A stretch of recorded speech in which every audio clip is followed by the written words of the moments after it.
I grew up in Marrakech. It's a very vivid city and full of different kind of arts, from performing arts to craft to architecture. Also, it's quite culturally rich.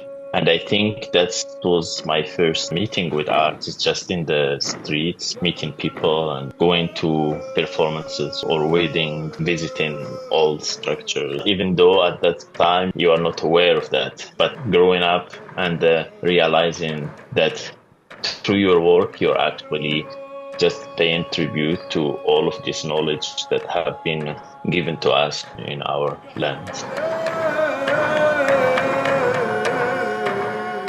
I am very interested in movement, and I think I found choreography and dance as a way to really study the movement in general. Later, I started to work through the perspective of choreography.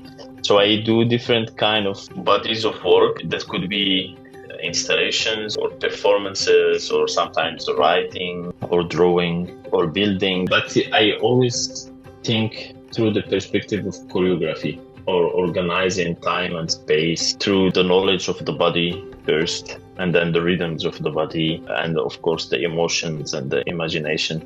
But always my question in societies is how we put knowledges together and how we decide hierarchies, and how I can myself through my work to re-question these hierarchies and to search in it and to contribute in trying to have a horizontal relation between the body and the mind and the spirit.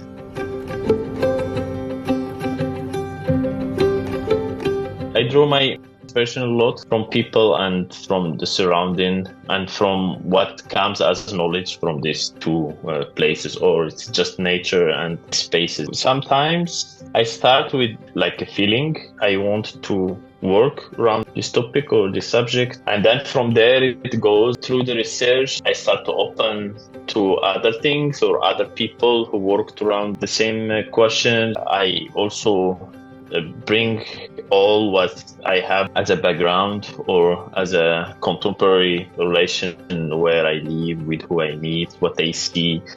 All this contributes somehow enriching my imagination. My work started first from questioning the surrounding, and then it transformed to ancestral knowledge. From that, it took me to specific spaces. For example, the mountain, the desert, and the sea are three spaces that are very important in my work. So I think the relation, it have been always there, and it's getting more and more stronger. My ancestors are mountainous people, and you go, I feel it's super dry, and you actually feel them also struggling, like literally surviving with agriculture and animals, and you feel the problem of the climate change. In my work, I don't pronounce it always. I like to keep things in general. It have its politics, but you're not obliged to see it. You can see other things in it.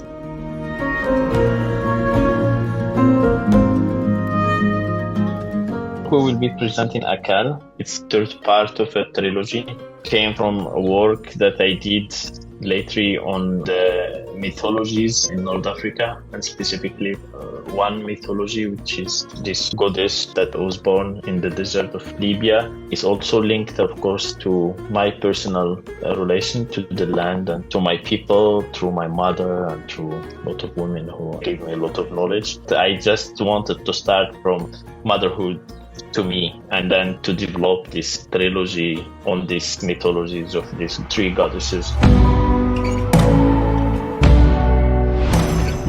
I would love that my work in general can be effective to other people's life in a good way, to give the choice to people to see things, to question things, and to make their own way through life. And of course, I would love that the work help in bringing the questions of how can we live together in general in this planet, and how can we protect our environment.